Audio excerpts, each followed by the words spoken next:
Olá, sejam bem-vindos. Meu nome é Silvio Celestino e você está no episódio número 72 do podcast do canal O Executivo. O nosso propósito aqui é aumentarmos a sua musculatura executiva para que você tenha a força necessária para fazer sua carreira ir mais alta e, é claro, ficar por lá. E para isso nós nos aprofundamos em temas como a gestão de pessoas, o equilíbrio de vida pessoal e profissional e, é claro, sobre negócios, sobre investimentos. Hoje o nosso tema é absolutamente singular. Nós vamos falar sobre a estratégia da cultura de fã para os seus negócios. E para isso, eu vou convidar vou conversar, melhor dizendo, com o sócio fundador da IDEAGE e professor da Link Business School, Tiago Silva. Tiago, seja muito bem-vindo. Silvio, obrigado pelo convite. É um prazer enorme estar podendo compartilhar um pouco aí de conhecimento da minha experiência aí com você e com a tua audiência. Eu que agradeço, Tiago. Aliás, não podemos deixar de começar, né, Tiago, cumprimentando e agradecendo a Cíntia Fornazari por ter nos apresentado, porque realmente Verdade! foi uma paixão à primeira vista, viu? A gente começou a conversar e não parou mais, né, Tiago? Foi muito bom. Exatamente. Resumindo para a audiência, foi isso que aconteceu, o que está acontecendo, né? Exatamente. Foi muito bom as suas ideias, a sua visão de negócio, eu achei muito interessante. E eu gostaria de conversar um pouquinho sobre a sua formação primeiro, né? Porque você é engenheiro formado em engenharia mecânica e possui um MBA em marketing de serviços. Eu queria entender como que isso se articula na sua cabeça. Silvio, é uma história engraçada, né? Eu vou transformar uma história longa em curta. Eu fiz engenharia mecânica na Unicamp. Eu entrei na Unicamp em engenharia mecânica em 1994, 30 anos atrás. Eu nunca Olha tinha ligado um só. computador na minha vida. E eu fui fazer mecânica porque eu não conhecia computador. E quando eu É cheguei na mesmo? Unicamp, E quando eu cheguei na Unicamp foi um ano em que ela introduziu computação em todas as áreas. Então eu tinha 6 horas de cálculo 1 e 2 de computação aplicada a cálculo, 2 horas de cálculo numérico, uma de computação aplicada a cálculo numérico. Sim, E eu saí sim. da faculdade programando. Então o que aconteceu? Eu desde muito cedo trabalhei na indústria, mas migrei para a área de tecnologia. Eu estava na Motorola em 1999, quando estourou a bolha, né, da telefonia celular, Olha só. Aham. e eu vim para São Paulo para uma startup de educação médica à distância, chamada Conexão Médica. E na época era um projeto super à frente do tempo, era um canal de televisão 24 horas por dia. A gente tinha, o YouTube foi vendido para o Google em 2004. Em 99 a gente já Verdade, tinha esse verdade. canal. Olha só. Nós brincávamos, né, que a gente tinha um conteúdo melhor que o do YouTube e a gente não conseguiu tracionar para vender. Mas o que aconteceu lá? Eu fui para cuidar da parte de tecnologia e eu percebi o seguinte: a gente tinha um produto incrível, era 24 horas de aula, aulas ao vivo, interativas, de todas as áreas médicas. Era um Sim, sim. produto focado para médicos, o sistema ele era instalado nos hospitais e as pessoas não usavam. E eu percebi que o problema não era a tecnologia, o problema era o relacionamento, né? Mas eu era da área técnica. E eu Uhum. falei, puxa, eu preciso entender um pouco de relacionamento com o cliente para ver como é que eu traciono a empresa, como é que eu ajudo a empresa Sim. a, depois de vender, que o cliente use o produto. E foi aí que eu comecei a minha migração para a área de relacionamento e de contato com pessoas. Então, meu MBA em marketing de serviço foi para me aprofundar em conhecimentos que eu não tinha formação. Eu gosto muito da formação formal, acadêmica. Sim, sim, Eu sim. acho que ela direciona muito a gente no estudo, nas conexões, nos bons Uhum. livros. Apesar nós brincamos, né, que a Unicamp ela forma autodidatas, né? Porque para você Sim. sair de lá você tem que ser autodidata. Mas eu gosto muito da educação formal. Então, por conta disso, o engenheiro mecânico foi estudar, desculpa, fazer um MBA em Sim, sim. marketing de serviço, porque eu estava num momento de transição de carreira. Eu estava saindo da Uhum. área técnica e me aprofundando na área que hoje é a área core minha de trabalho, que é relacionamento com o ser humano. Então, essa foi a razão de um engenheiro mecânico ir buscar um curso de marketing de serviços. E me chama a atenção duas coisas, né? Primeiro que tanto a sua formação quanto o seu MBA são em escolas de primeira linha, né? Unicamp e a USP. Eu acho que isso é muito importante, principalmente no início de uma carreira. E o segundo ponto é que muita gente olha o marketing como se fosse apenas a parte criativa. Na verdade, o marketing tem muito de lógica, muito de número. Quer dizer, não é apenas aquela visão que as pessoas têm de fora, principalmente os mais jovens, né, Thiago? Eu tenho a impressão que eles acham que o marketing é aquele cara que eles olham o criativo como sendo marketing, eles esquecem a parte numérica, de estatística, de pesquisa, que é muito sólida nisso, né?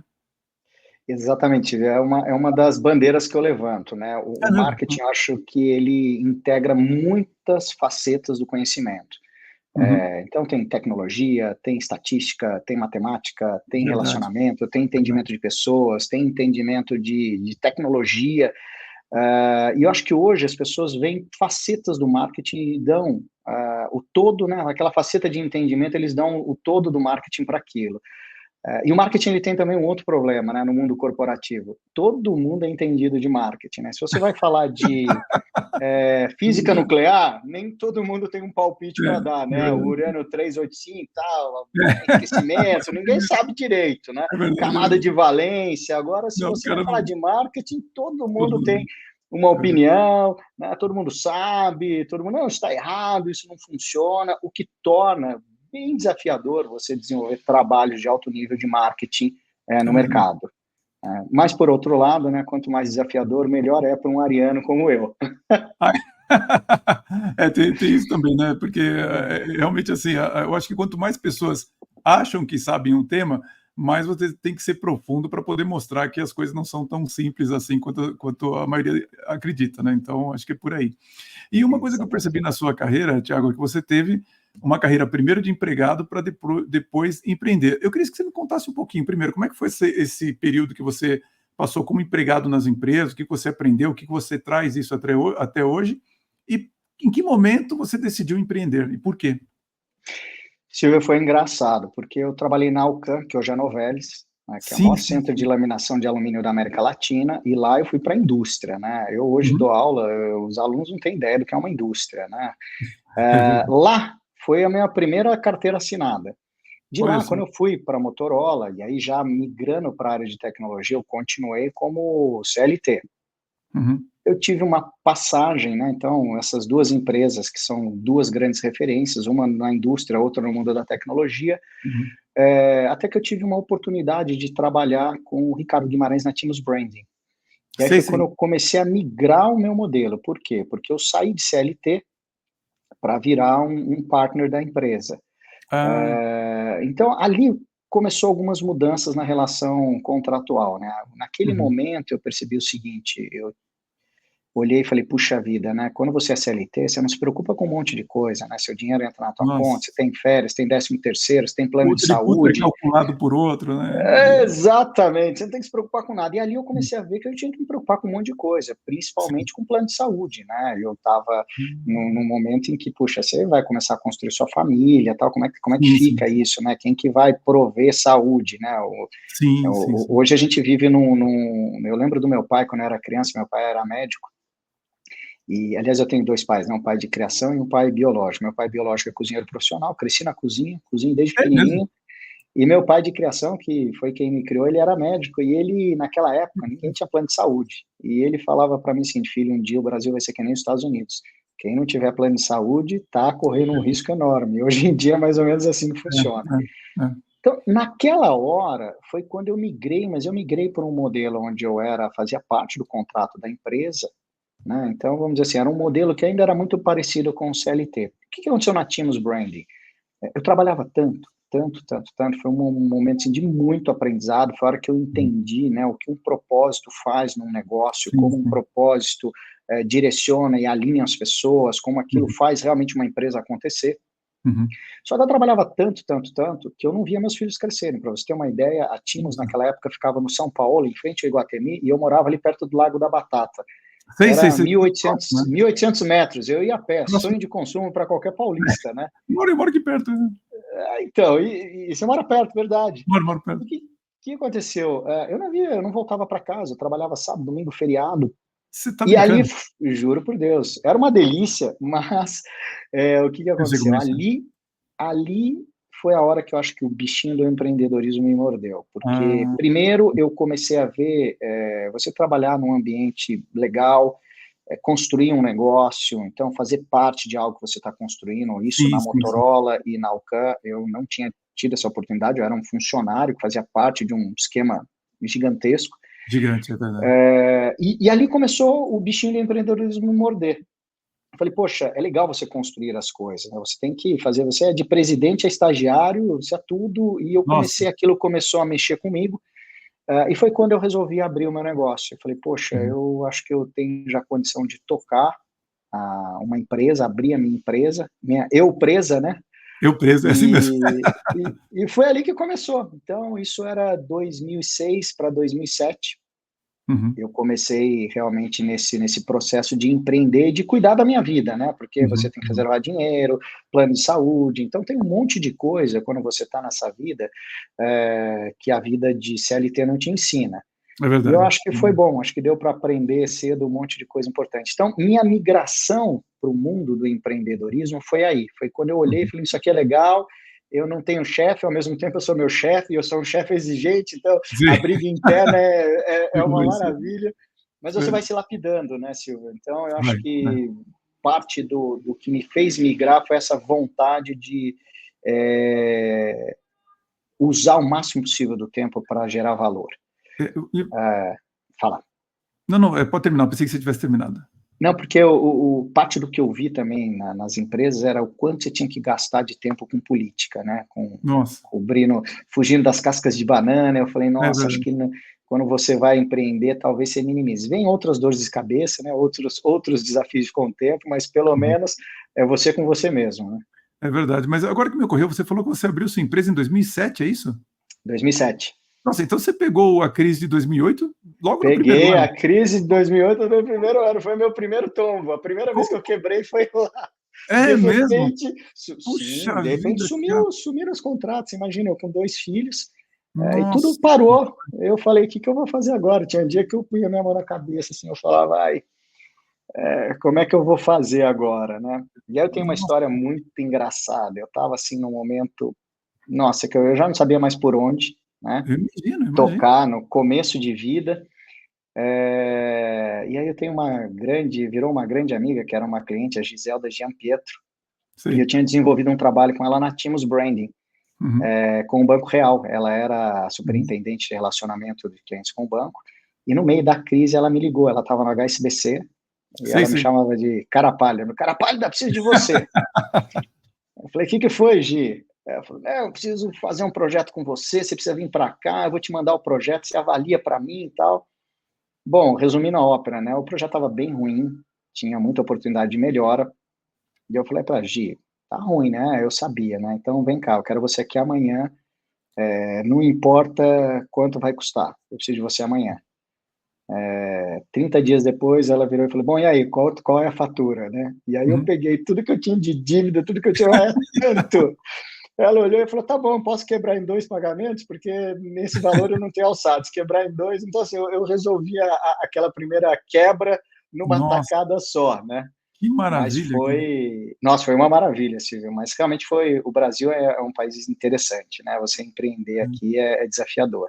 É. Mas você tem toda a razão. Você me lembrou agora que assim, eu nascendo, tudo lindo, maravilhoso, daqui a pouco é uma crise violenta. Mas é interessante, né, Thiago, porque você é a segunda pessoa que eu converso essa semana, em uma semana, que começou na crise. Eu estava conversando com um sócio de um grande escritório de investimentos, e eu estava olhando o LinkedIn dele, e eu falei assim, cara, você começou em abril de 2008 na empresa? Ele falou, pois é. Imagina você começar no escritório de investimento em abril de 2008, e você me falando que abriu a empresa em 2007. E me lembra uma história que eu acho que eu já te contei, mas para quem está me vendo pela primeira vez, que eu vi o Antônio Emílio de Moraes dar uma entrevista dizendo que ele só presta atenção em um empresário depois de 10 anos, que antes de 10 anos ele não sabe se a pessoa realmente aguenta uma crise, se ele realmente é empresário ou não. E quando eu ouvi isso, eu estava num ano muito bom, eu falei, não, imagina, uma crise, qualquer coisa, a gente consegue e tal. E aí veio a crise, a gente consegue lidar, né? Eu falei, bom, aí veio a crise 2000, eu falei, nossa, agora que eu entendi do que ele está falando, porque é uma bordoada que quem nunca passou não faz ideia do que é. Você está indo tudo bem e de repente os contratos minguam e tudo mais. Eu na crise de 2020, Thiago, eu tive contratos que já estavam assinados que foram cancelados. Eu Então, assim, tive, foi uma paulada também, eu, não foi fácil. o meu faturamento foi a zero, Foi a zero. a zero. Todo mundo suspendeu, falou, não É, sabemos o que vai ser. Aí ficou é assim aquela mesmo. coisa, vai prolongando, prolongando, e eu falava, meu Deus, e aí? É, Mas é bom, a gente vai ficando com vai. casca, né? Não, Vai aprendendo a lidar. esse ano, Thiago, eu faço 30 anos como autônomo, né, empresário. Então, eu olho e falo, nossa, realmente você ter uma empresa por 30 anos é uma história de sobrevivência acima de É, tudo, porque nesse período já é. vi bilionários surgirem, desaparecerem, milionários surgirem e É desaparecerem. verdade, Eu é continuo verdade. aqui. Eu Boa. continuo.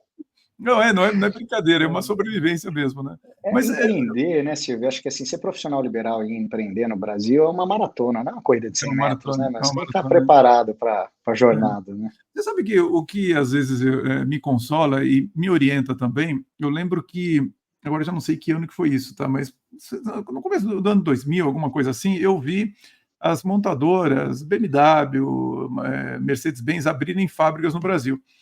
E eu vi aquilo e falei, cara, essas empresas não fazem investimento além do valor econômico, eles sabem de coisas que eu não sei. Então, o Brasil, no longo prazo, ele é sempre um bom negócio, mas você precisa estar vivo, né? Então, se você consegue sobreviver a esses É. altos e baixos, esses abismos que acontecem, você se sai bem, mas realmente é um desafio grande que eu acho que tem que ter bastante estofo realmente para empreender no Brasil. Mas no final, o empreendedor ele é aquela pessoa que acaba se safando de muitas, É, muitas marolas, vamos dizer assim. é divertido, é É divertido. divertido, tem que manter um bom humor, senão você não aguenta.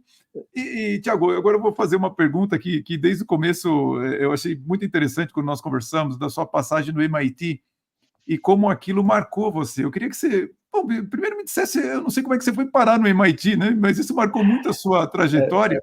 E eu percebi que ali você, mais do que adotar, né, você ficou convencido a respeito da relevância da cultura de fã como estratégia empresarial. Eu queria que você me contasse a sua história, como é que o MIT surgiu para você e como que você ficou convencido de que a cultura de fã é fundamental para a estratégia empresarial. Silvia, a história é assim. Na Teams Brand, eu conheci uma pessoa que é o Maurício Mota, neto do Nelson Rodrigues, o escritor. Ele é filho da Sônia Sim. Rodrigues. E o Maurício é um carioca típico, né? Meu irmão, passa lá em casa para tomar um chopp, mas não dá o endereço de casa, né? Então, o que acontece?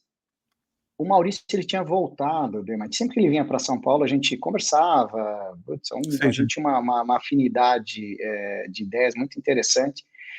E sempre ele vinha e a gente conversava sobre coisas, mundo, tal. E ele tinha voltado do MIT. Ele foi para o Futures of Entertainment, que é a FOE, que é um evento que tem dentro do Media Lab. Ele foi fazer Sim, sim. uma palestra. E ele voltou de lá com duas coisas. Uma sociedade com o Mark Orshaw, que é um americano que na época tinha um Emmy, que ele ganhou com o seriado Heroes, e apadrinhado pelo professor Henry Jenks, que escreveu o livro Cultura da Convergência, onde ele cunha o termo Transmídia Storytelling. Ele falou, tem um jeito diferente de consumir, e esse jeito está atrelado a uma história que trafega em múltiplas plataformas, transformando audiências em fãs. O Henry é um ACA-fã, um academic fan, então ele estuda a cultura de fã.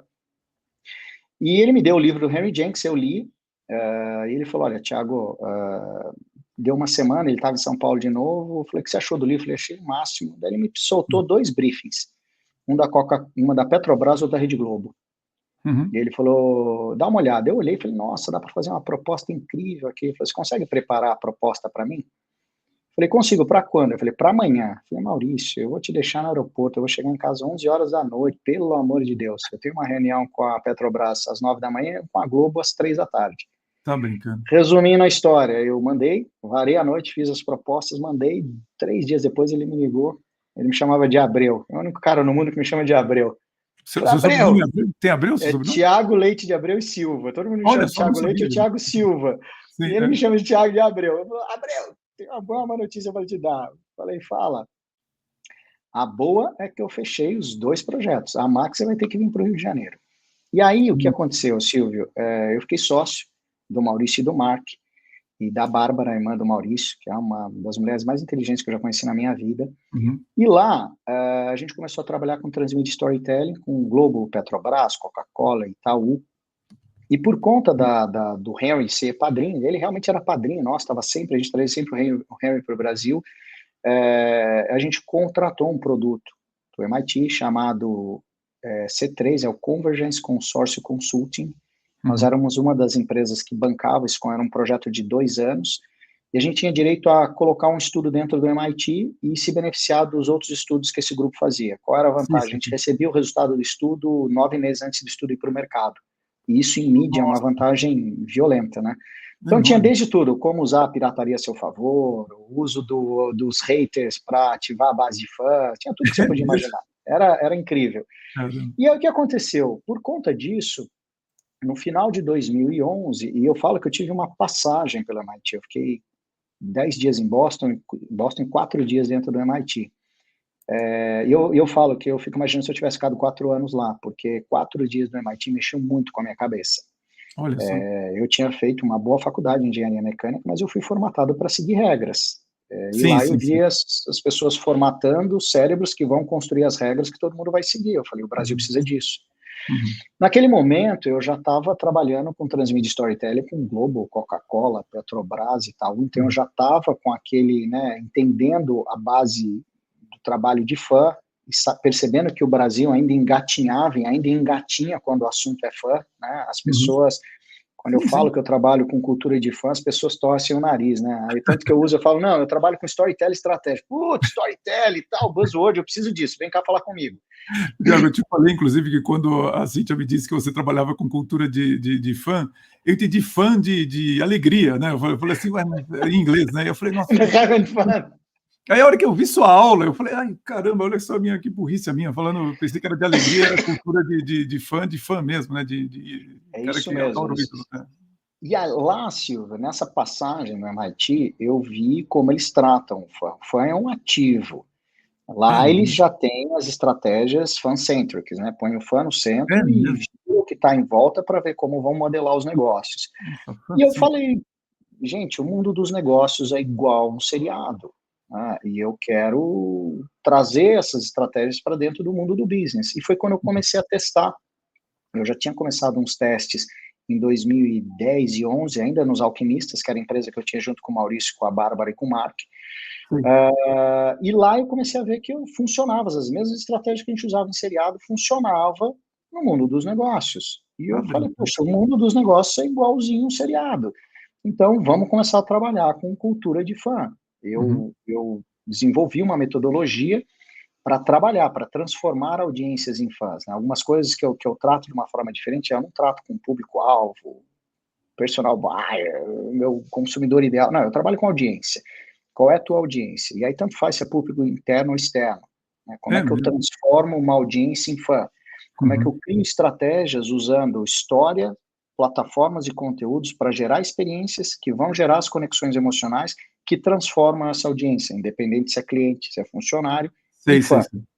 E quando você transforma essa audiência em fã, você tem um ativo incrível, porque o Uhum. fã faz pelo seu negócio o que nem o seu melhor cliente faz. Uhum. Uhum. Engraçado que eu dou palestras, às vezes, em eventos, e todo mundo, não, mas nós temos fãs, a nossa empresa tem fã, né? Todo mundo adora falar que tem fã. Eu falo, É, temos, tem mesmo? Temos. Então me diz uma coisa, tem a classificação de fã no seu CRM?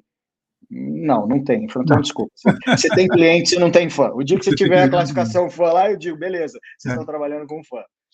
É muito interessante. Então, essa foi por conta dessa longa história, eu tive essa passagem pelo MIT. E o que eu vi Uhum. lá mexeu muito com a minha cabeça. Né? Eu Sim. falei, puxa, lá eles. O Henry era uma pessoa muito legal de conviver, né? Pessoas muito fora da caixa, com inteligência, Sim, pois é. te estimulam a pensar.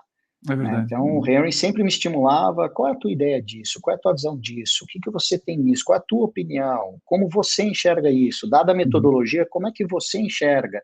Você segue porque você entende, acredita? Você acha que dá para melhorar? Ou você segue, é assim, pronto, e acabou?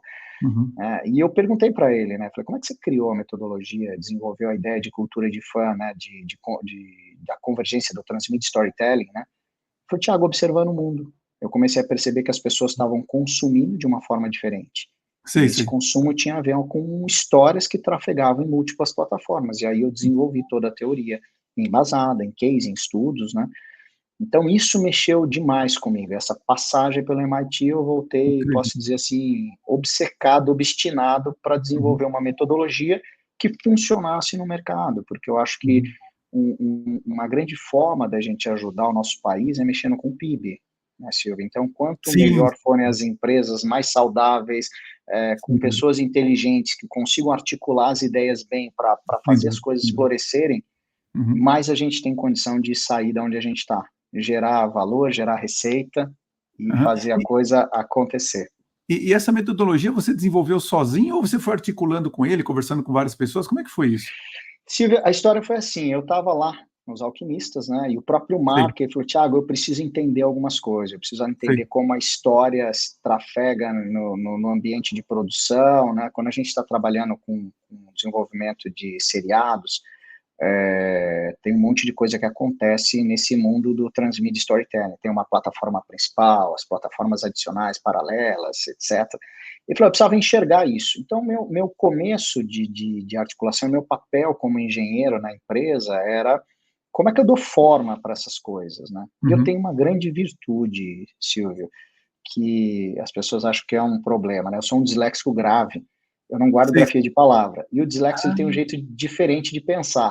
E para total. mim tudo é visual. Então, assim, Sim. transformar ideias em visual, em fluxo, Uhum. para mim é um dom, é fácil.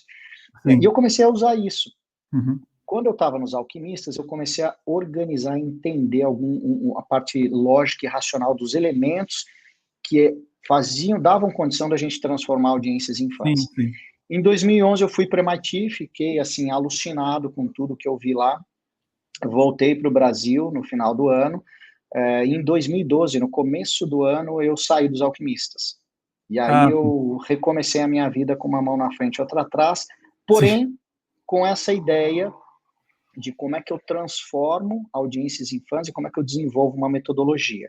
Uhum. Então, parte da ideia eu acabei construindo junto com o Mark, com os insights do Henry, junto com o Maurício, Sei, com a sei. Bárbara, e tem histórias muito interessantes aí desse processo. Sim. Quando eu saí da empresa, eu voltei, daí eu foquei em falar, tá bom, como é que eu crio um método que funciona para o mundo corporativo? Uhum. Uhum. Porque eu via uma grande oportunidade, né, Silvio? Eu acho que áreas de marketing, as áreas de comunicação, as áreas de Uhum. RH estão com desafios enormes na mão. Gigante, E a gigante. cultura de fã, por incrível que pareça, é uma boa solução para mudar a forma de pensar e como é que eu vou criar as estratégias de curto, médio e longo prazo. Porque esse também é um Entendi. outro problema Uhum. nosso, da nossa cultura, né? A gente nunca pensa no longo prazo, né? É verdade, A é gente só verdade. pensa começo, meio e fim. E aí é uma outra coisa que eu aprendi lá trabalhando com seriado. Qual é a ideia de um seriado? Ter o máximo possível de temporadas. Uhum. Uhum. E qual Ah, é isso é o, o objetivo mesmo. É o objetivo mesmo, ter o máximo possível de ser. É o Sim, objetivo. é como é que eu vou esticando essa história, né, para ir Sei, sei, criando sei. essa base de fãs e temporada a temporada Ah, incrementando essa base e me beneficiando dessa base que eu estou gerando, né. entendi, entendi. E quando você olha isso, o mundo dos negócios é igual. Qual negócio não quer ser perene? Qual negócio É, não quer ter claro, várias temporadas, né? Você não faz um todos, negócio para todos. daqui a um ano acabar, É né. verdade, é verdade. E essa foi a diferença que eu vi, porque a gente cresceu, nós somos numa época da telenovela. Telenovela Exato, passava e não 9, acabava 8 nunca. meses É, criando uma base de fãs, pegava isso, jogava no lixo e começava do zero de novo com a é nova novela. verdade, é verdade. Ele não a novela era questão de meses, não era de anos, né. Exatamente. E Só aí que o é que todo aconteceu? dia, né.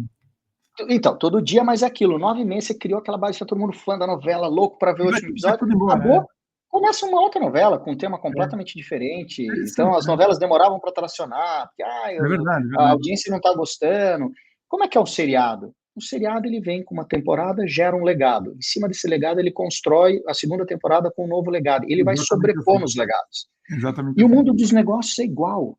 Uhum, uhum, Temporada a temporada, você está criando um legado. E como é que você vai se beneficiando desse legado que você constrói? uhum, E aí uhum. é um pouco da minha observação da oportunidade hoje na forma de se relacionar com marketing. Entendi, Porque o entendi. marketing também trabalha com campanha, começo, meio e fim. Exato, exato. Só E que termina esquece, e se esquece do legado que criou. Porque a gente entendi. está É construindo um verdade. legado para, em cima desse legado, construir um próximo legado e sucessivamente. Então, trazer o pensamento de temporada, de seriado, para modelar business, também foi uma outra coisa que me ajudou muito a tracionar a metodologia que eu desenvolvi. Muito interessante e me lembra, Tiago, que isso acontece, por exemplo, na minha área também, porque já aconteceu de eu atender uma empresa por muito tempo, mais de 10 anos, e na empresa passaram, por exemplo, 3 gerentes de recursos humanos.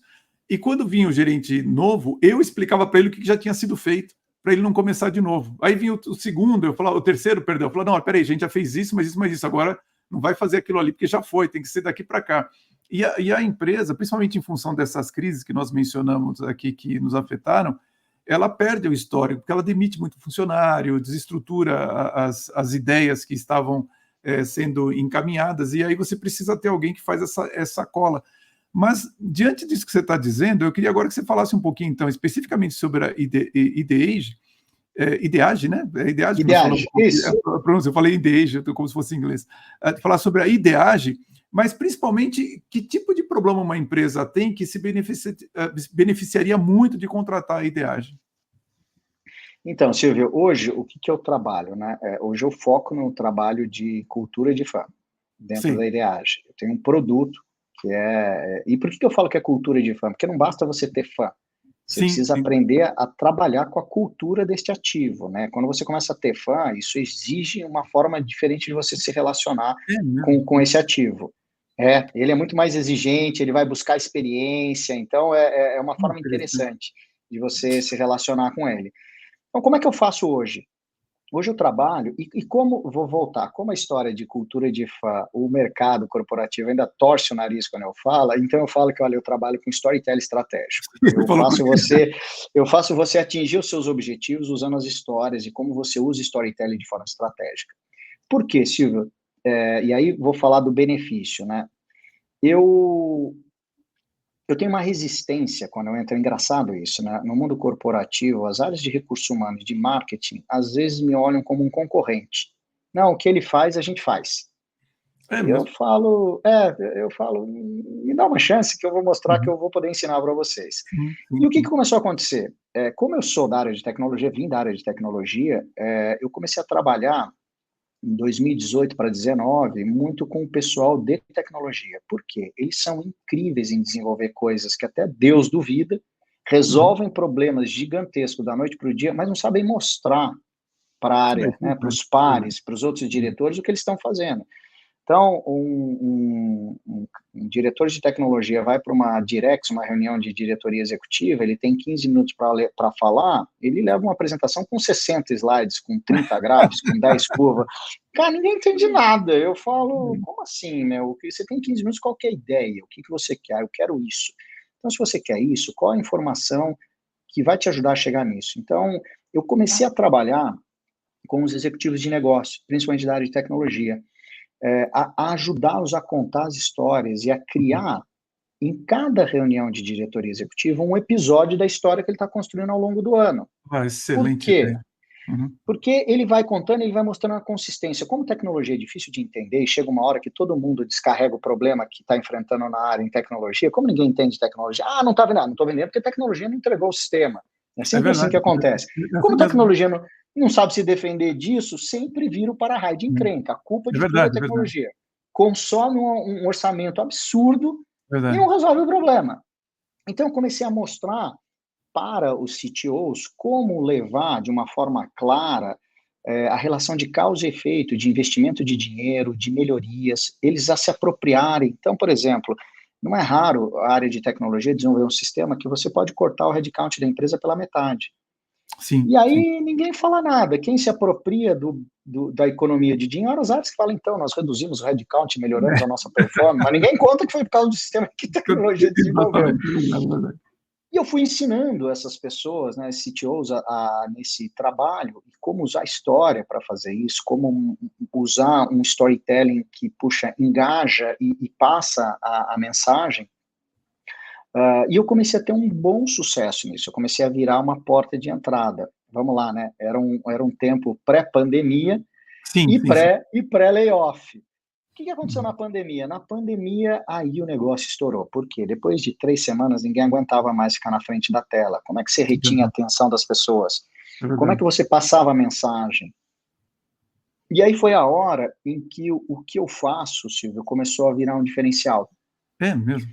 Porque você conseguir usar essa tela para transmitir mensagens e atingir os objetivos através da história que você está contando e construindo com todo mundo em casa, mostrando que todo mundo fazia parte, dividindo o palco com as pessoas. Então, eu comecei a Sim, sim. criar todos esses elementos que eu usava no seriado, na estruturação de um seriado, trazer para dentro do business. Então, assim, olha, agora você precisa trazer o seu gerente, porque a tua área está enfraquecida, porque o teu gerente não aparece, não adianta só você diretor. Então, eu ia estruturando toda a narrativa, os personagens e como isso ia acontecendo ao longo do tempo.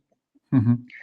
O que começou a acontecer? Os CTOs começaram a ver, teve até um CTO, Carlos Caselli, que ele foi dar uma palestra para CTOs da América Latina, acho que isso foi em 2020, 2020. E aí perguntaram para ele, né, o que um CTO precisa ter aí para os desafios de 2021? Ele falou, precisa ter um cara de storytelling do lado dele, que se ele tiver, o jogo muda. Né? É sério que ele falou isso? Sério, ele falou, Thiago, desde que eu comecei a trabalhar com você, eu parei de apanhar. E eu comecei a contar as histórias e tecnologia começou a deixar de ser problema e virar solução. Né? Então, por que eu conto essa história? Né? Porque essa é uma forma de você se beneficiar. Uhum. Uhum. E foi tão interessante que numa das empresas que eu trabalhava, num determinado momento ele estava pré-layoff, ele estava com problema de retenção e não dava para ficar jogando esse jogo de, puxa, comprar o passe, dobrar a aposta, não estava dando. Ele falou, como é que eu faço, né? Você vai me ajudar? Eu falei, posso. Como? Eu falei, vamos transformar colaborador em fã. Ele olhou e falou, cara, gostei da ideia. Colaborador em fã. Eu falei, gostei da ideia. Eu falei, como? Eu falei, só que é o seguinte, teu RH não vai deixar você fazer isso. Não vai. Mas você está com um problema na mão, porque tecnologia naquela época você contratava um cara, um mês depois oferecia o triplo de salário. Sim. Ele falou, você tem razão. Eu falei, então vamos criar uma área dentro da tecnologia. A gente criou uma área de Tech Experience para cuidar da experiência das pessoas. E aí, do colaborador de tecnologia. E a gente começou a fazer um monte de estratégia para gerar experiência. Então, vou contar algumas aqui, consultoria gratuita. O que a gente começou a fazer? A gente mapeou todos os perfis dos funcionários para ver quem entendia de hard skill, quem tinha habilidade para treinar, para capacitar. E a gente desenvolveu os treinamentos internos que eles aplicavam. Os funcionários aplicavam para os times, para a equipe. Sim. E eles começaram a sentir parte daquela história e contribuir de uma forma que muitos tinham aquela habilidade. Você sabe que educar, né, ensinar é um dom que quando você põe para fora é uma delícia, né? Sim, é verdade. E o que a gente começou a fazer? A gente começou a economizar dinheiro de treinamento externo, porque a gente tinha dentro pessoas que podiam dar essas capacitações. Como a empresa estava economizando dinheiro em capacitação, a gente dava, puxa, vai jantar com a sua mulher, vai passar um final de semana num hotel fazenda. Então, a gente deu uma coisa para esses funcionários, Silvio, que eles começaram a virar fã. E o indicador, eu sempre falo que quando você começa a trabalhar na experiência, aparece um indicador que é da experiência, não de mercado. Sim. Qual foi o indicador que apareceu? 6 funcionários que trocaram de emprego por salário, 6 meses depois pediram para voltar.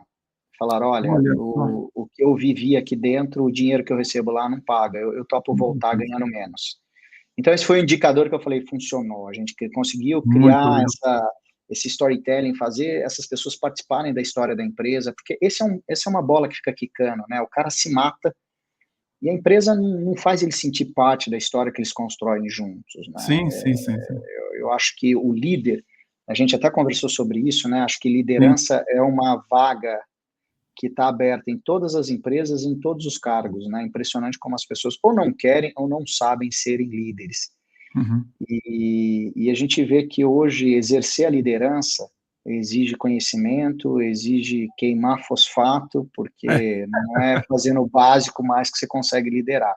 É verdade, então, é verdade. Hoje, Silvia, como é que eu vejo a grande vantagem de poder trazer essa questão da cultura de fã para dentro do negócio? É uma abordagem completamente diferente, que exige completamente diferente não, mas é diferente, exige uma forma de razonar com os elementos de uma forma diferente.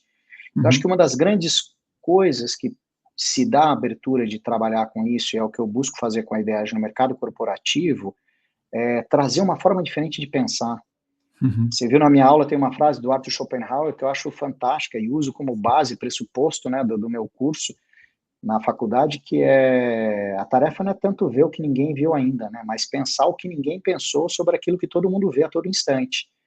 Então, como é que a gente muda algumas coisas, né? E eu junto isso com o Albert Einstein, com a definição de loucura dele, né? Sim. Insanidade é fazer a coisa sempre do mesmo jeito e esperar um resultado diferente, né? Uhum, Então, eu acho uhum. que o grande benefício é poder estar vindo com uma metodologia que integra várias coisas e exige a empresa pensar diferente. Talvez aí também tenha um ponto de atrito na minha tentativa de vender no mercado, de entrar no mercado. Você está falando, eu estou pensando aqui realmente o quanto que isso que você está dizendo é desafiador para as empresas, porque ela precisa se convencer, por exemplo, que o empregado é uma audiência, que o colaborador é uma audiência, que não é apenas o cliente, às vezes o fornecedor é uma audiência. Então, quando eu tenho uma certificação em Customer Experience Management, né, e realmente é isso, é todos os pontos de contato, não com o cliente, todos os pontos de contato da marca com qualquer pessoa. Exato.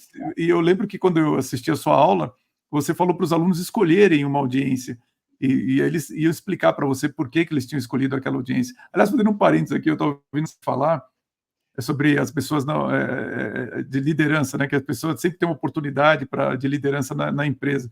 Você sabe que liderança também é um tema que todo mundo acha que domina. E se você for na Amazon e perguntar por liderança, você vê que é um dos temas que mais tem livro. Sabe por quê? Porque a pessoa tem a experiência dela de liderança, é bem-sucedida, depois de passar por muitos percalços, e ela resolve escrever um livro. E ela, às vezes, não sabe que aquilo que ela escreveu é alguma coisa que já aconteceu, sei lá, em 1920, 1940, e que ela, na verdade, já nem é mais aquilo, algo tão moderno assim. Mas tem muito livro de liderança escrito por aí, mas as pessoas não conhecem a história da liderança, por onde ela passou, então, às vezes, acaba se repetindo. Mas também é um tema, assim como o marketing, que todo mundo acha que Todo domina. mundo tem uma opinião para dar. Todo mundo tem uma E opinião para dar.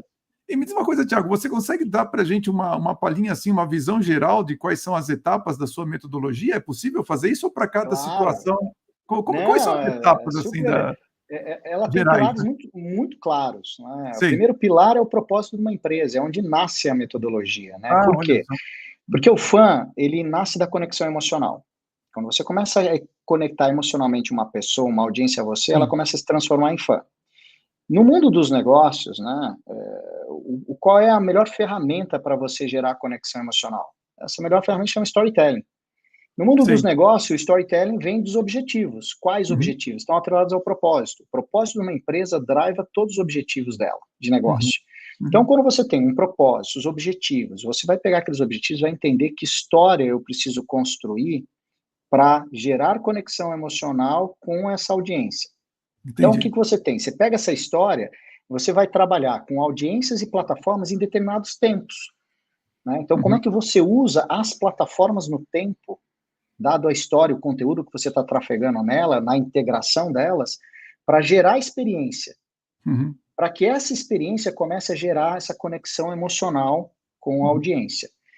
Essa experiência que você começa a gerar, eu sempre falo que é onde você tem que buscar o teu mapa de indicadores. Por quê? Porque quando entendi. você pega os indicadores de mercado, não necessariamente eles estão trazendo a experiência do cliente, É né? Eles verdade, estão né? trazendo aspectos da transação. Mesmo o Uhum, NPS, que é algo com relação à fidelização, etc., não entrega a experiência que ele viveu. Ele te recomenda para um amigo porque ele viveu uma experiência. Essa experiência o NPS não mede. Então, quando uhum, você começa a conseguir os indicadores via experiência, você vai vendo se você está convergindo ou divergindo do objetivo que você tinha com aquela audiência. entendi. Quando você começa a girar isso, Silvio, você começa a ter fãs, e aí você passa a ter que trabalhar com uma cultura de fã. No Entendi. entanto, quando você está gerando as experiências, o que que reverbera? Porque esse é um outro ponto super importante da metodologia que eu desenvolvi, que é Uhum, reverberação. Como você uhum, escuta e enxerga a reverberação. uhum, A reverberação diz muito para você. E pouca uhum. gente hoje usa a reverberação como um ativo estratégico ou um modelo Nossa, estratégico. total, total. O que que acontece? O fã, cada vez mais, ele vai buscar a experiência. Então, você tem que sempre estar trabalhando as experiências que você está gerando Uhum, no tempo, com as plataformas que você se dispôs a usar. A uhum, reverberação, o que que reverbera? Eu explico lá para os alunos. Reverbera duas coisas, a coisa muito boa e a coisa muito ruim. A coisa uhum, morna, ninguém fala. Ninguém vai num restaurante ok e fala, o restaurante foi ok. Ou uhum. fala, foi espetacular, ou fala, foi uma droga, é uma É porcaria. verdade, E isso reverbera. E é tanto verdade. bom quanto ruim te dá a oportunidade de você melhorar. Então, quando você começa a escutar a reverberação, você fala, tá funcionando, não tá funcionando, ou funcionou ou funcionou melhor do que eu imaginei, puxa, então eu posso fazer mais isso, isso, isso, e você começa a girar todos esses elementos. Então, a metodologia, eu acabei de explicar de uma forma bem sucinta todos os elementos que estão integrados e como é que eu desenvolvo isso para, ao longo do tempo, você ir atingindo os objetivos pretendidos com aquelas audiências. E claro... Pode falar. Pode terminar. E claro que qual é o objetivo final? Como é que eu transformo essa audiência em fã? Claro. O que mais me chama a atenção eu nunca tinha ouvido alguém falar sobre reverberação da forma como você fala, porque, em geral, reverberação, para mim, é um elemento incontrolável. E você está dizendo, na verdade, que você trabalha para que a reverberação aconteça, e, claro, eu entendo que não é tão controlável assim, mas ela tem que acontecer para que a estratégia funcione. Se você fizer uma estratégia bem feita, gerar experiências incríveis, vão sair falando. Entendi. Então, é a hora que eu falo que você precisa escutar ou enxergar a reverberação. Né? Mas a reverberação tem a ver com os likes dos meus posts, os comentários. Eu falei, isso é um tipo de reverberação, mas tem outras que são simplesmente sensacionais. Sim. E é isso que eu falo, você tem que estar atento a esse tipo de coisa. Ele é um ponto que ele é complexo. Eu falo para todo mundo, não é fácil, mas se você educar o seu ouvido para ouvir a reverberação, você vai ficar anos-luz na frente da sua concorrência. E é interessante ouvir você falar sobre reverberação, porque eu descobri nessa semana que eu tenho um fã no Japão, que lá ele tem um personagem feito no Instagram, e esse personagem mencionou um bordão que eu uso no final dos meus textos, quando eu falo vamos em frente e tal, e ele gosta daquele bordão. Eu falei, gente, mas tem um brasileiro no Japão que tem um personagem feito no Instagram que fez questão de me escrever ali só como é que fala, na mensagem privada de que usa o meu bordão e tal. Mas que curioso, porque realmente para mim é algo totalmente desconhecido. Né? Então, se a pessoa não, claro, se ela não manda uma mensagem para mim, eu não sei que a mensagem está chegando e como que está chegando. É muito interessante isso que você está falando, me toca bastante. E Tiago, eu queria... não, diga, por favor. Não, é isso mesmo, você vê, está reverberando lá, no Japão. Sim, no Japão, é surreal. Você fala, puxa vida, um brasileiro no Japão que está... E no meu LinkedIn tem um sueco que comenta também. Eu demorei para perceber que ele era sueco, mas é porque o texto dele ele deve estar traduzindo para falar comigo, né? E aí eu falei, o cara na Suécia está escrevendo para mim aqui, comentando os meus textos e tudo mais. É interessante porque a gente às vezes não tem a noção que quer seja um YouTube ou então um LinkedIn, aquilo está no mundo. Né? Então está todo mundo vendo e você não sabe que as pessoas estão, por exemplo, traduzindo seus textos ou vendo a legenda, por exemplo, de um programa como esse traduzida e entendendo muito bem o que você está falando, enfim, as suas ideias e tudo mais. Bem curioso isso. Você sabe que isso daí me abriu os olhos uma vez que o Mark me contou como ele ganhou o primeiro Emmy dele, né, com o seriado Heroes. Hoje ele tem 4.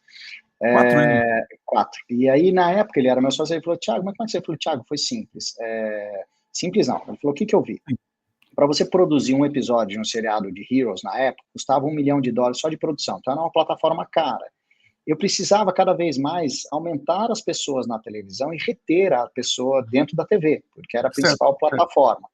Aqui nos Estados Unidos, na época, custava $3 mil ele fazer um webisode, que é aqueles animaçõezinhas de internet. Com $30 mil, eu tenho uma minissériezinha de 10 episódios. Eu criava essas minisséries com conduções da história, jogava em plataformas, né, que os fãs estavam olhando, fomentando e comentando, e os fãs iam direcionando o conteúdo. Então, eu tinha uma plataforma de baixo custo para potencializar a plataforma de alto custo.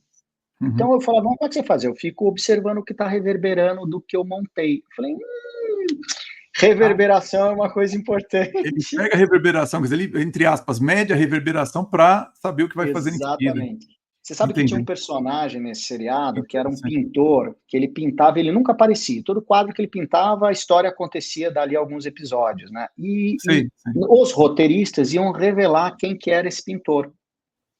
E os fãs falavam, pelo amor de Deus, não revela, porque é um dos motes nossos de teoria de conspiração. A gente passa semanas discutindo e conspirando sem relevar quem é. Acabou esse papo divertido que a gente tem aqui. Então, eram parte das coisas que o Mark, de uma certa forma, abriu a minha cabeça com relação à reverberação. Eu até falo, né, que na física, reverberação, né, a definição física é quando você cessa uma fonte de emissão, né, do som, ele continua a se propagar no ambiente. E eu falo que reverberação é o seguinte, quando você cessa a fonte de emissão de uma mensagem, ela se propaga de forma íntegra, parcial ou modificada pelas audiências que foram expostas a ela. Então, essa é a minha definição de reverberação na cultura de fã. Nossa, que interessante. Você sabe que isso tem, inclusive, no mundo da espionagem, né? Quando um determinado país quer gerar alguma, como é que fala? Uma mudança, principalmente cultural, em outro, então o espião, o agente se introduz naquela cultura, ele faz as ações de forma a modificar as ideias, o comportamento das pessoas, e chega uma hora, isso ganha moto próprio, que é o que você chama de reverberação, e aí ele já pode sair para outro lugar. E a coisa anda sozinha, exclusivamente pela reverberação, como você está dizendo. Exatamente. E Thiago, você... É um ferramental que a gente não sabe usar ainda no mundo do business. Eu tento ensinar isso para a turma. Não sabe. Tanto é que você é a primeira pessoa que eu, pelo menos, ouvi falar sobre isso de maneira ordenada. Eu nunca tinha visto uma organização como a sua para falar sobre isso. E, aliás, eu gostaria que você falasse um pouquinho sobre o fato de que você é professor na Link Business School, e queria que você contasse um pouquinho sobre a história da Link e por que um estudante deveria escolher estudar lá. Então, a Link é um projeto super bacana do Álvaro Chocair, né? O Álvaro viu uma oportunidade numa escola de empreendedores, para formar empreendedores e herdeiros de grandes empresas de negócio. Sim. Então, qual é a ideia? A ideia é uma faculdade de empreendedorismo. A gente quer que os próximos unicórnios nasçam da turma que passar pela Link. Ela é uma escola de administração, de formação em administração, mas com ênfase em empreendedorismo. E o que a gente tenta lá, né? A gente tenta aproveitar, a educação é muito regulado, né? O MEC regula bastante. E a gente tenta trazer um modelo de aprendizagem diferente. Como é que eu ensino e educo um empreendedor de forma diferente, né? A gente sabe, essa geração, ela lê muito pouco, ela tem um repertório muito pequeno, ela é viciada em tela. Eu sou um dos poucos professores, para não dizer o único, que proíbe o uso de celular, tablet, computador, enquanto eu estou dando aula. Depois não fizeram mais nada para te tirar de lá, não? Não, eles brigam comigo até a quarta aula, e depois eles entendem que vale a pena prestar atenção. Eu falo, quer anotar, anota no caderno. Quando você escreve, você ativa 700 áreas neurais, quando você digita, você ativa 4. Então, já vai facilitar reter o conhecimento. Então, o que acontece? É um projeto que visa isso.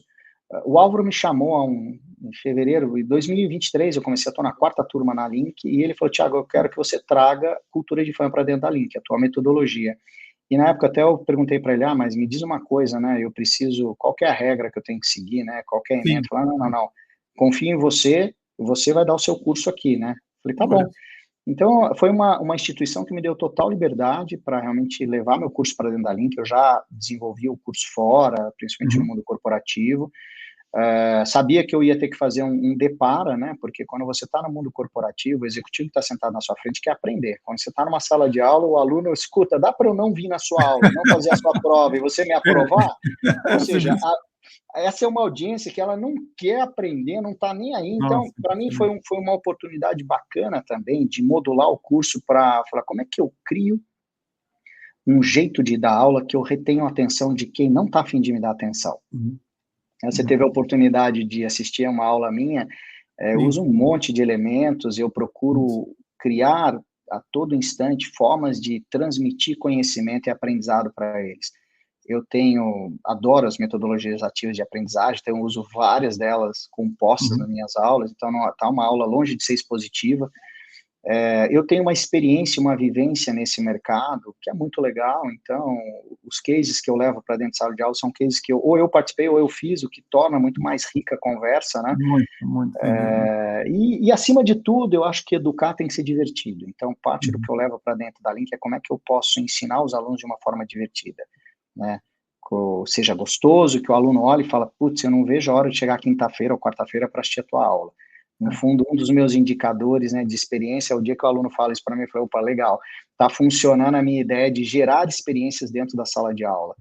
Então, essa é a Link, é uma universidade que tem um jeito diferente de fazer as coisas, está com um prédio novo que você teve a oportunidade de conhecer. Sim, maravilhoso. Para quem quer empreender, tem vontade de ter o seu negócio, eu acho que é uma excelente opção para se pensar. É uma escola que visa realmente isso, é uma escola que tem propostas de coisas bem diferentes, tem lodges, né? Tem um lodge em Palo Alto, um lodge em Boston, agora vai abrir um lodge acho que em Madrid, então os alunos podem passar 2 meses num semestre lá, tendo a vivência dos ecossistemas de startups de diferentes lugares. Tem uma parceria com a Universidade de Tel Aviv, infelizmente, por conta da guerra, não está dando mais para mandar os alunos lá, que era um programa incrível, 3 semanas em Tel Aviv, bebendo daquela fonte que são startups para o mundo, né? Não são startups pequenas. Tem parceria com o Wharton, jogo de empresas com o Wharton, uma parceria com Stanford, com storytelling, comunicação ativa. Então, assim, são várias coisas bem legais que compõem uma formação e uma experiência muito interessante. Essa é a Link. Eu fiquei bastante impressionado com a sua aula, Thiago, que eu até comentei com você, que eu não sei se os alunos percebem isso, que a cada slide ali seu, eu falava, não, mas deve ter uns 10 livros, pelo menos, atrás desse slide, você conseguia sintetizar aquilo. Eu falava, nossa, será que os alunos vão se interessar em desdobrar tudo que está por trás daquele slide? Porque realmente, eu falei, tem uma incrível, uma síntese tão densa quanto você consegue colocar em cada slide que você apresenta para eles, e eles vão acompanhando ali, eu percebi que eles vão acompanhando, apesar de que eu tenho algumas perguntas para você aqui, né? A primeira assim, quais são os principais desafios de ser professor dessa nova geração e também como que o uso do storytelling, como que você vê o futuro, né, da educação e o uso de storytelling na formação de empreendedores, por exemplo? Silvio, eu acho que é um desafio muito legal. Eu acho que você competir com o TikTok, competir com o Instagram, competir com o celular, é um desafio legal. Então, eu acho que a profissão de professor, de educador, né, ela é uma coisa muito bacana, que para quem está com vontade, eu acho que está cheio de oportunidade. Então, educar nos dias de hoje é desafiador, mas cheio de oportunidade. Então, assim, eu me encontrei dando aula, porque eu sou um apaixonado por conhecimento, né? Acho que existe uma diferença entre conhecimento e conteúdo. Exato. E eu acho que o conhecimento, ele te dá um prazer quando você chega, quando você entende, né? E eu acho que isso é extremamente atraente. O storytelling, eu acho que é uma ferramenta incrível, porque se você conseguir usar isso, né, ele de forma realmente ativa, você ganha uma forma de reter a atenção dessa audiência. Então, para o mundo do empreendedorismo, eu me faço de exemplo dentro de sala de aula. Eu procuro, né? Você viu, cada aula minha é um episódio de um seriado, tem um nome, tem um tema, eu tenho uma curva narrativa que eu faço dentro da aula, então eu faço eles se divertirem com o conteúdo, depois vivenciarem na prática, nossa, que é difícil. Alguns alunos já me falaram essa observação que você fez, senhor Thiago, você transformou o complexo em simples. E aí, quando a gente vai ver a fundo, esse negócio é complexo para chuchu. Mas, qual é o meu papel? Meu papel é inspirá-los a abrir a caixa de Pandora. A não ter medo de abrir e de se beneficiar das maravilhas e dos desafios que tem dentro dessa caixa. Que nada mais é que vencer-se, né? Como é que eu toco a minha cabeça para eu poder articular todo o conhecimento que eu tive, tudo que a vida já me deu, com a minha visão e como é que eu ponho isso para fora, né? No fundo, eu tento usar o storytelling para ser essa ferramenta que vai dar o fio condutor de tudo que eles vão construir ao longo da vida deles, né? Eu dou a primeira aula, eu falo assim, eu convido todos eles, eu falo, olha, espero que daqui nasçam as empresas que vão mudar o PIB do Brasil e contem comigo nessa jornada de transformação. Vou estar sempre querendo participar dessa história com vocês.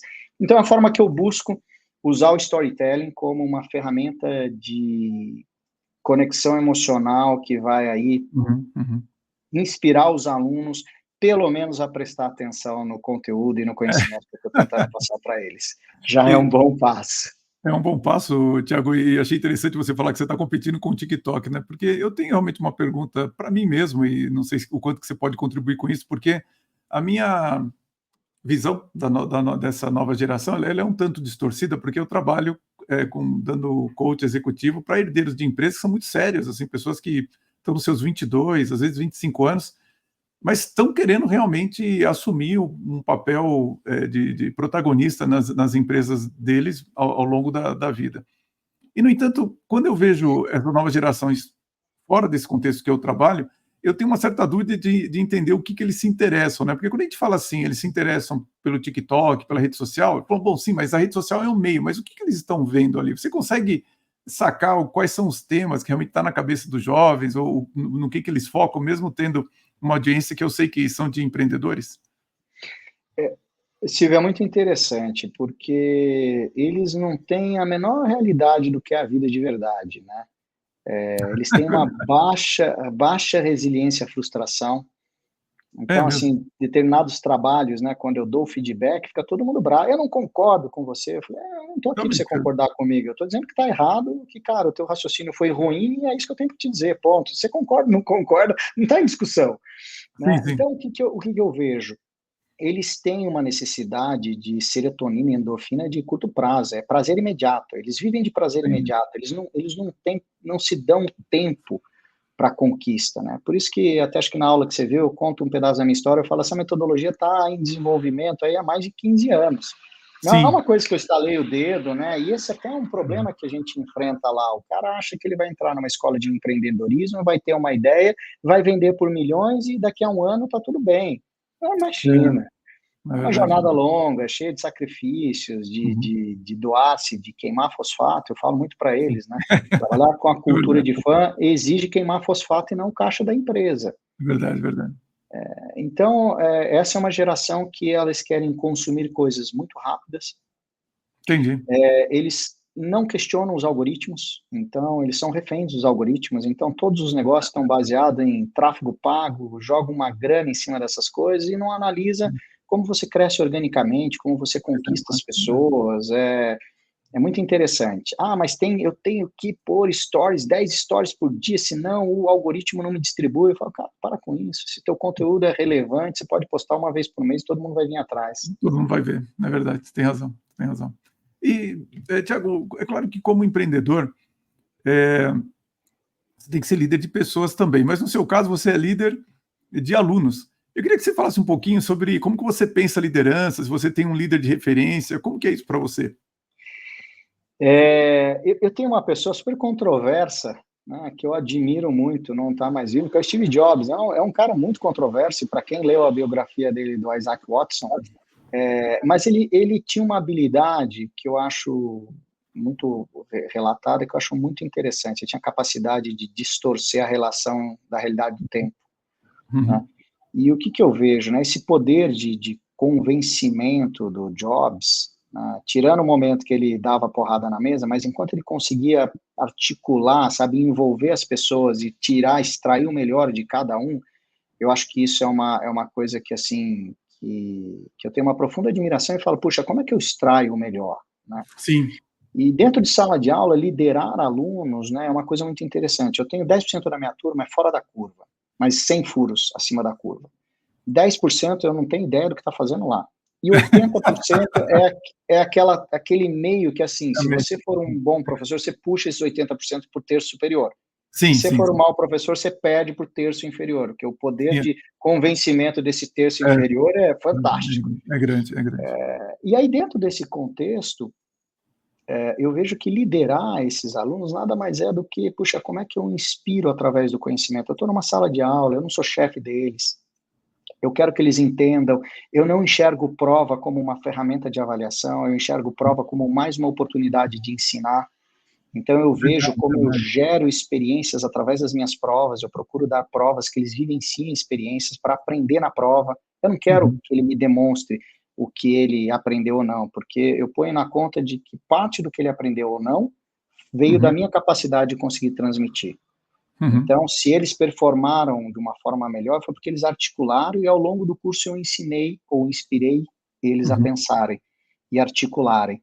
Então, liderar para mim dentro de uma sala de aula é trazer todo mundo de volta à paixão pelo conhecimento. É É. muito difícil. Uhum. Eu acho que esses conhecimentos, né, Silvia, e o que a gente fez aí na vida vem de muita leitura, vem de muito Sim, repertório sim. cruzado, camadas que foram fazendo a gente pensar diferente. Eles Uhum. não têm isso. Uhum. Então fica Uhum. difícil, né? Eu vivi uma situação em sala de aula que a menina virou e falou assim: da onde você tira tudo isso que você fala? É, Eu falei: dos 9 livros que eu indiquei para vocês lerem, que vocês não vão ler nenhum. Se é, vocês lerem, vocês vão saber exatamente de onde eu tirei tudo isso que eu estou falando. é. Né? E todo mundo quer uma pílula mágica, todo mundo me dá um TikTok que eu vejo aí 15 segundos e eu sei tudo isso que você É assim sabe. mesmo. É assim mesmo. É assim Não mesmo. é assim que vai funcionar. Então, a liderança dentro de uma sala de aula, bom, primeiro eu me coloco, eu falo, né, eu sou o cara que mais aprende em sala de aula, então eu me ponho Uhum. na condição de aprendiz, né, eu sou igual a eles no sentido de aprendizagem. Uhum. Eu Uhum. procuro inspirá-los Uhum. a se apaixonar pelo conhecimento. Uhum. É isso que eu procuro fazer como um líder de uma turma de sala de aula que não está nem aí para o que eu estou falando, muitas vezes. E é interessante o que você está dizendo, né, Tiago, porque hoje se fala muito de que existe mais conhecimento que antigamente, se gera muito conhecimento e tal, e as pessoas não percebem a bobagem que é isso, né? Na verdade, você não está gerando mais conhecimento, você está gerando mais registros de conhecimento. Se ninguém leu aquilo que está sendo gerado, o conhecimento não está dentro da cabeça de um ser humano, porque essa ideia de que a humanidade fica mais inteligente, você fala, não, o conhecimento, para ele ser articulado, tem que estar necessariamente na cabeça de um ser humano. Então não adianta muito as pessoas fazerem essa pergunta para você, né? Da onde que você tira tudo isso? Se elas não lerem os livros. Você, olha, você vai saber também, mas tem que ler os livros. É o mínimo que você espera, uma vez que está com alguém como você sintetizando as coisas. E você sabe que quando eu faço workshops ou seminários de liderança, eu sempre pergunto. Eu sou muito curioso para saber quais são os líderes que as pessoas seguem. E o Steve Jobs ele é muito citado. Até hoje ele é muito citado pelas pessoas. E eu lembro, para mim, uma característica dele que me chama muita atenção é o quanto que ele se preparava para fazer uma palestra, para dar um seminário e tudo mais. Eu imagino que ainda esteja no YouTube uma palestra que ele dá internamente para a Apple, e que eu imaginava que era, vamos dizer assim, intuitiva, que ele estava falando sem estar preparado nem nada. E você vê, eu assisti essa palestra uma vez só e eu nunca mais esqueci a mensagem dela, porque, em síntese, você vê, ele estava de shorts, camiseta, ali falando com as pessoas numa boa. Basicamente, o que ele estava dizendo é o seguinte: a Apple está envelhecendo e a gente deveria entender que os grandes mestres, quanto mais eles envelhecem, um Da Vinci, um Michelangelo, eles fazem as obras-primas dele conforme ele vai envelhecendo. E aí ele está fazendo um paralelo disso, de como que é a cabeça de um grande mestre e como tem que ser a cabeça que vai direcionar a Apple e tudo mais, né? E eu assistindo aquilo, Thiago, falei: "Nossa, que interessante", ele falando de improviso e tudo mais e tal. Até que chegou no final, e ele falou uma frase, você vê, eu nunca mais esqueci a frase, eu vi uma vez o vídeo, eu não esqueci mais. Ele disse o seguinte: "Bom, no fundo eu não sei como que pensa um grande mestre da arte, um Michelangelo, um Da Vinci, mas eu sei o seguinte, se ele tivesse um computador, ele teria um Apple". Você vê, eu nunca mais esqueci isso. Eu falei: olha só, a mensagem que ele queria passar para a audiência dele, né, usando seus termos, que era o colaborador interno, é que você está fazendo um computador para um Michelangelo, para um Da Vinci. Então faça algo que vai ser uma obra-prima também, porque ele vai ser utilizado para fazer uma obra-prima. Eu falei, mas que conceito maravilhoso que ele está passando para os seus funcionários, e eu imaginando que ele estava falando de maneira intuitiva, que ele falou sem pensar e tal. Não, ele sabia exatamente como que ele ia concluir aquele episódio, né, usando o seu termo, do que ele estava passando para os seus funcionários. E aí eu Você fico já até está com uma... pegando os termos bem, hein? Eu saquei já, a gente um pouco, mas eu falei, eu saquei o que você tá falando. E interessante, até aproveito para fazer essa pergunta para você, porque realmente ainda hoje eu vejo que muitos empreendedores, em várias áreas, tá? Não estou só dizendo na área de tecnologia ou inovação, ainda imaginam que empreendedorismo é algo intuitivo e que não tem método, tem muito conhecimento por trás. Os seus alunos veem assim, a sua experiência na área é essa também ou não? Hoje a maioria já entende que precisa ter método, precisa estudar, aprender. Não, isso é um processo que eles aprendem a duras penas no caminho, né?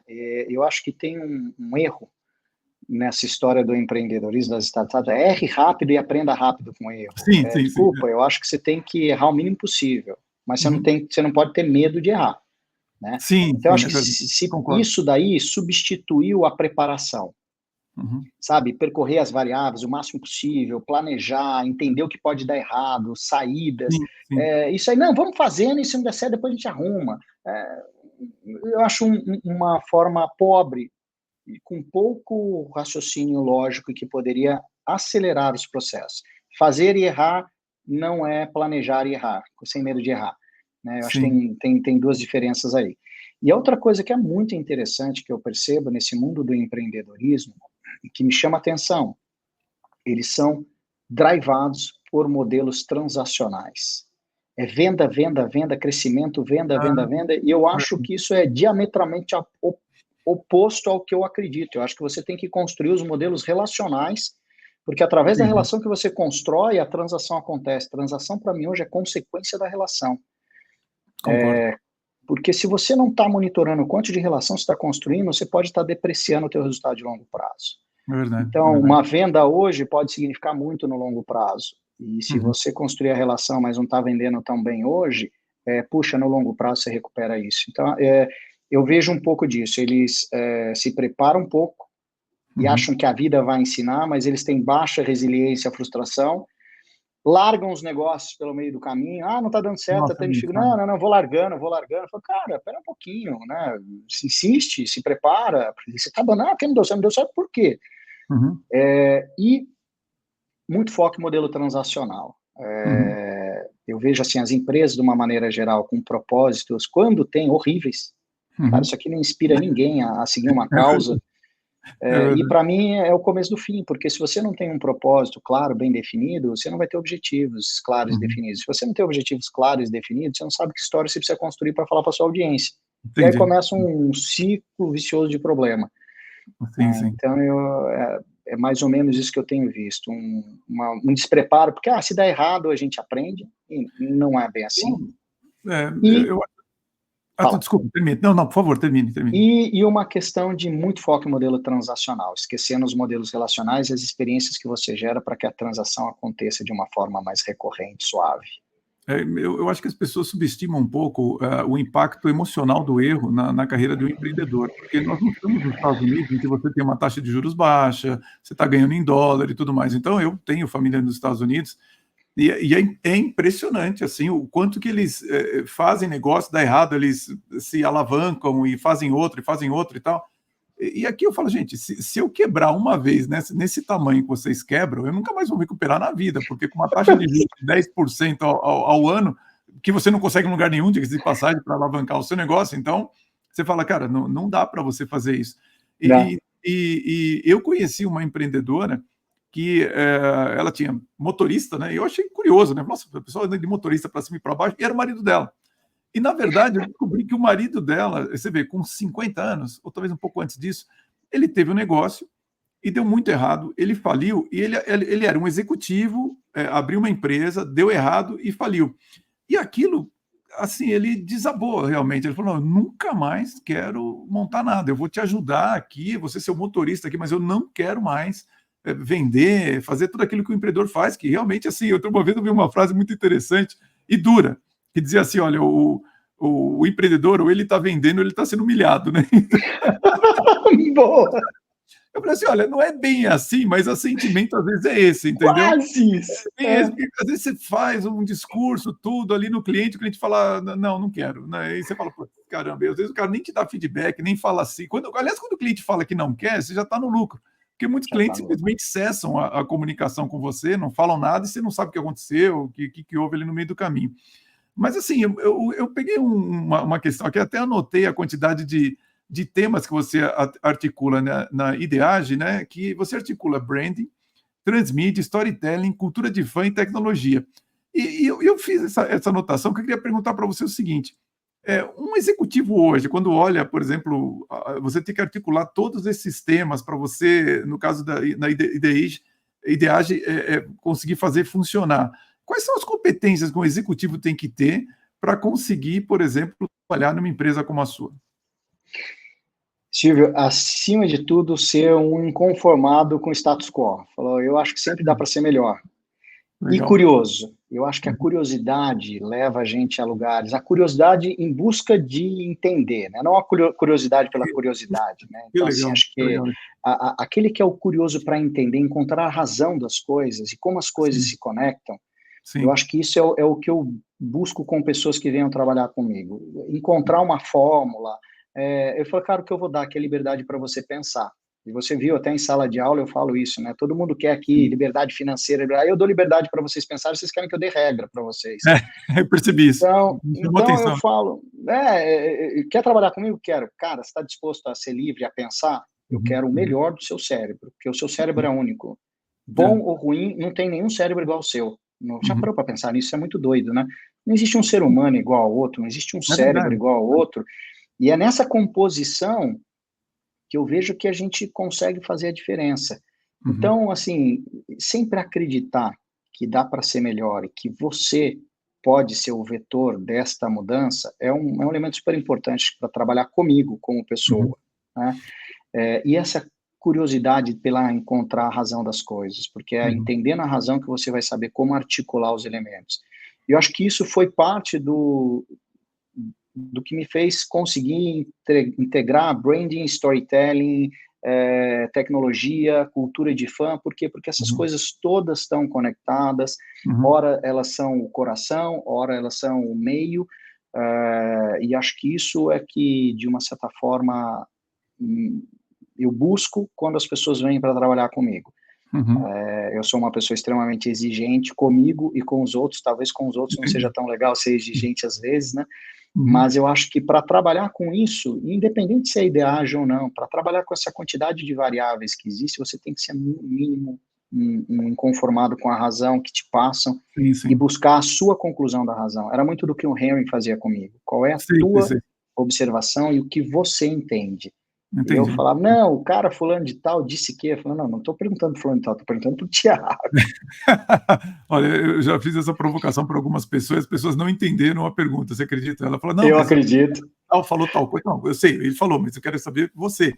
E eu reforço essa sua mensagem de que, assim, eu não sou um grande fã, né, de revoluções, de rebeldia, aquela coisa toda, mas por quê? Porque eu acho que as pessoas querem fazer coisas sem entender. E eu acho que o mais importante primeiro é você entender. Você pode fazer o que você quiser, mas se você não entender o que você está fazendo, ou em que mundo que você está, qual que é o contexto, você sempre vai estar, às vezes, cometendo erros que poderiam ser evitados ou repetindo erros do passado. Então, as perguntas, o conhecimento, o estudo deve levar você a entender em que momento que nós estamos, qual é o contexto, qual a estrutura do problema que você está querendo resolver primeiro, até para saber se ela tem solução e que solução é essa que você vai implementar, e não simplesmente você, não, vou mudar tudo, o mundo agora vai ser revolucionado e tal. Você fala, gente, isso daí é um negócio que me parece até, sendo bem franco, eu acho isso até meio atrasado, entendeu? Que o cara quer É, revolucionar, você fala, que coisa mais atrasada. Então, assim, eu, vamos entender primeiro, né? Eu comungo dessa tua ideia, viu, Silvio? Eu acho que as coisas são por evolução e não por revolução. É Então, muito. cara, vamos evoluir. Revolução, tá bom, né? Acho que já teve momentos na história em que isso foi importante. Hoje a gente É, pode ir por um processo de evolução, de entendimento da razão, busca de conhecimento. sim, Eu acho conhecimento. que criar e articular conhecimento acho que é uma habilidade que os líderes deveriam ter e Total, que eu sim. acho que é o que eu procuro ensinar para os alunos. Quem sabe, né, um dia que eles forem leads, eles lembrem da gente, né, você fala, puxa, tinha um cara lá atrás, quando eu fiz É. faculdade, que... E é interessante, né, Tiago, você observar como nós vemos líderes que, ou de propósito, ou de maneira ingênua, tomam decisões e você percebe que eles não estão entendendo nada. Você fala, gente, mas ele não está entendendo o contexto, não está entendendo as pessoas, não está entendendo a história, não entende que isso já foi feito no passado, deu errado. Uma coisa impressionante. Sabe que nos Estados Unidos, para você ter uma ideia, devido a esse surto inflacionário que eles estão vivenciando, existem congressistas que estão propondo leis para ter congelamento de preço nos Estados Unidos. Você fala, gente, isso daí, ao longo da história, não funcionou, nós passamos por isso no passado. Você fala, isso é uma tremenda, uma bobagem sem fim. Mas você vê, num país como os Estados Unidos tem isso, né? Então é curioso. Até eu queria falar um pouquinho sobre tecnologia. Como que você Vamos usa a lá. tecnologia na Ideage e como que você vê o uso de tecnologia no futuro? Por que você acha que o futuro nos espera?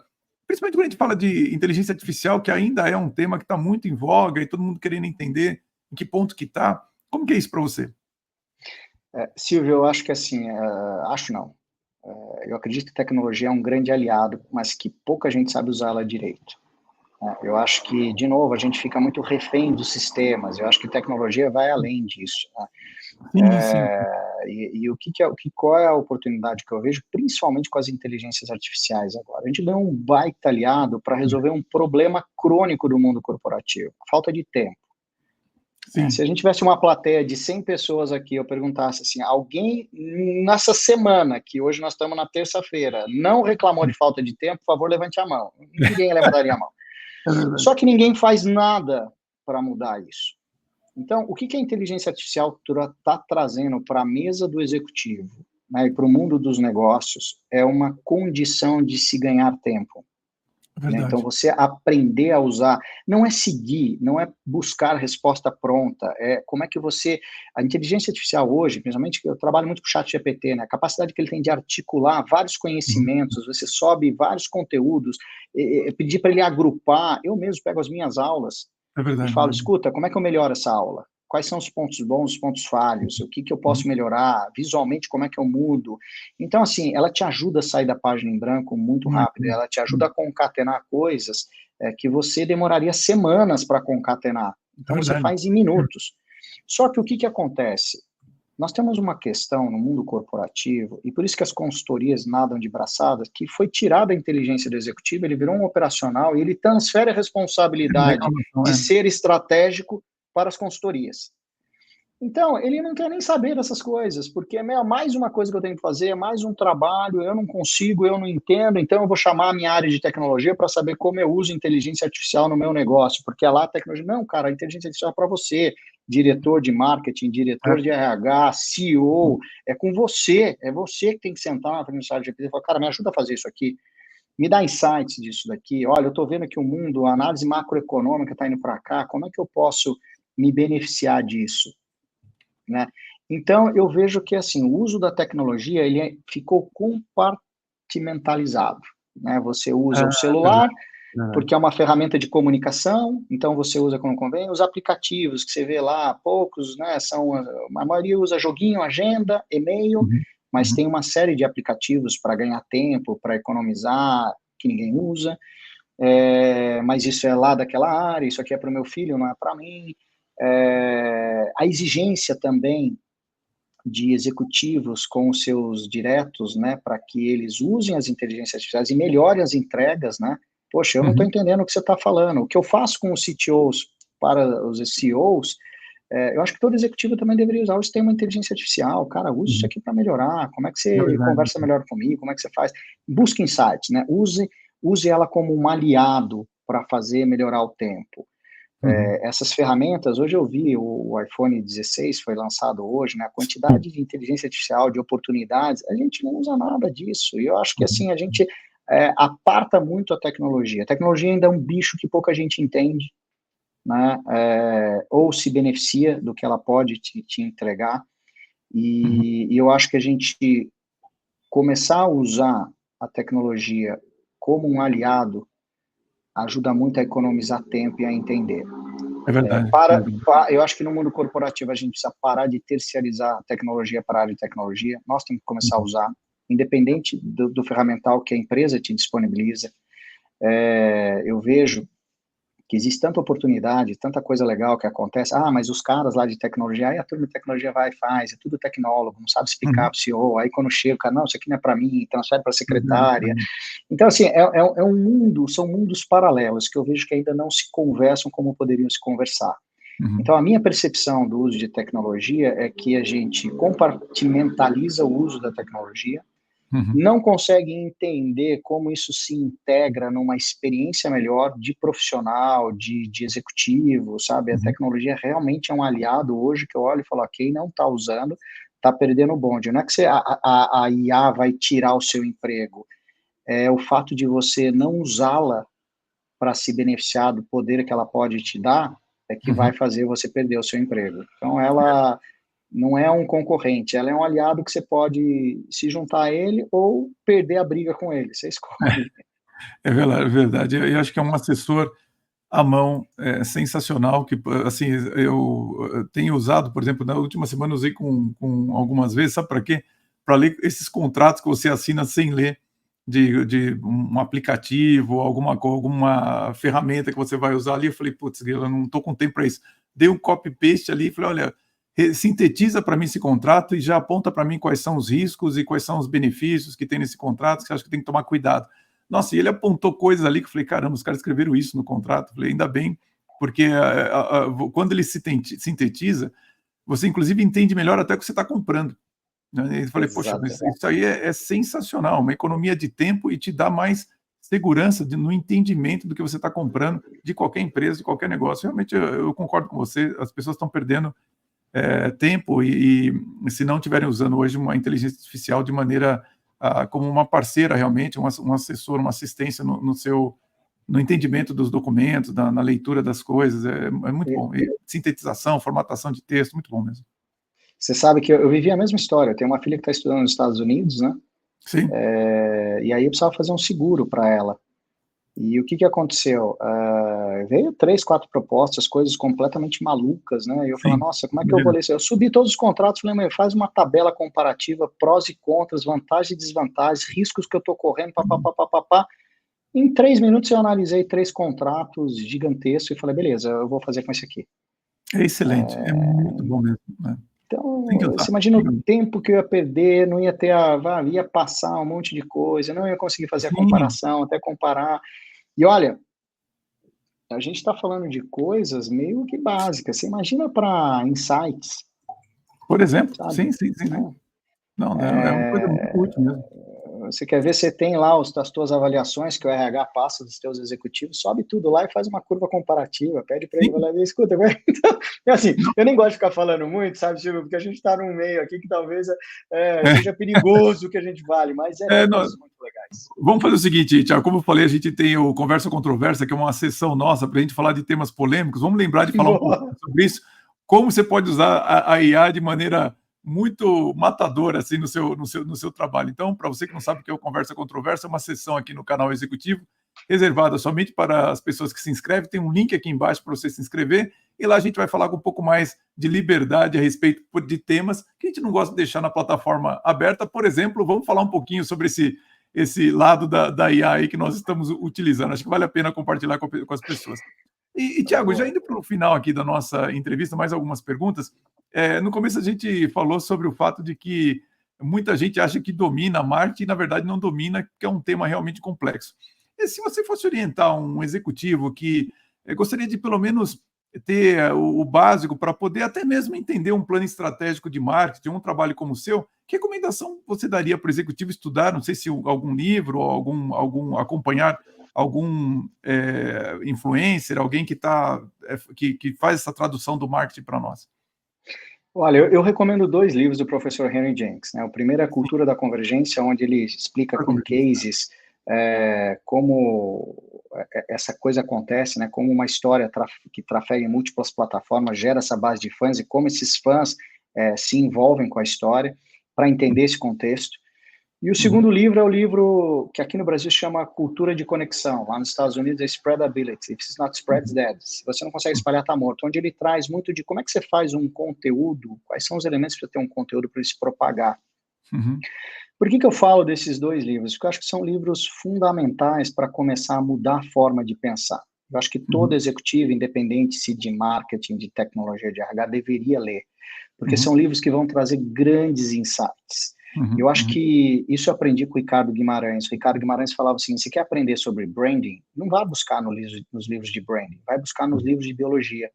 Vai Olha que entender interessante. como as abelhas se compõem, como as formigas trabalham de forma integrada, que você vai entender branding. Você vai Uhum, entender como uma causa une todo mundo".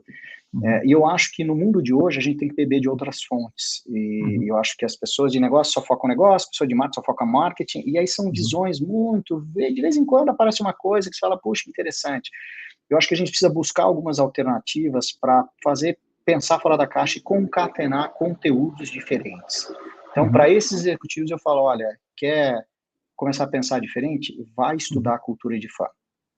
Não, muito Porque interessante. se você conseguir transformar os teus colaboradores em fãs, você vai ter um ativo que eu vou te falar, mas não tem endomarketing que supere isso. Inclusive, Tiago, eu vou deixar aqui, depois você me passa esses livros, vou deixar um link aqui embaixo no YouTube. Inclusive, se você me permite, vou deixar o seu perfil do LinkedIn aqui embaixo também. Perfeito, pode deixar. Vira e mexe, eu ponho artigos lá.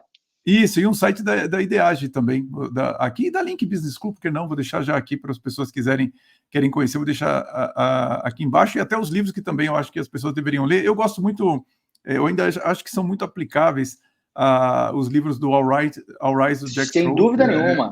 Guerra, Marca 1 e 2, posicionamento e tudo mais. E também um autor que não é tão conhecido aqui no Brasil, o Sean Smith, que fala sobre Customer Experience Management, que tem tudo a ver com isso que você está falando.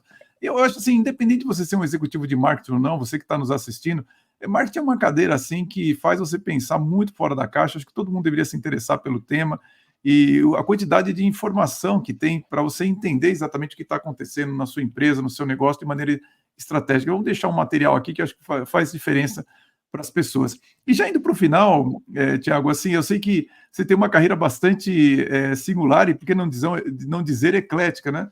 Mas, assim, apesar do nosso canal ele ser voltado principalmente para o executivo, mas tem muita gente que quer ser executivo. Que orientação que você daria para um jovem que está começando agora? Com certeza, algum deles, espero que alguns dos seus alunos estejam ouvindo você aqui no nosso podcast.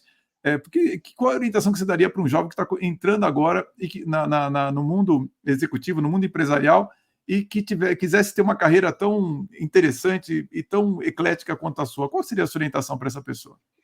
Estude, leia muito. Se você quer encurtar o caminho no tempo, leia muito, aproveite com a experiência dos outros e tenha, acima de tudo, seja obstinado por encontrar a razão das coisas pelo seu entendimento.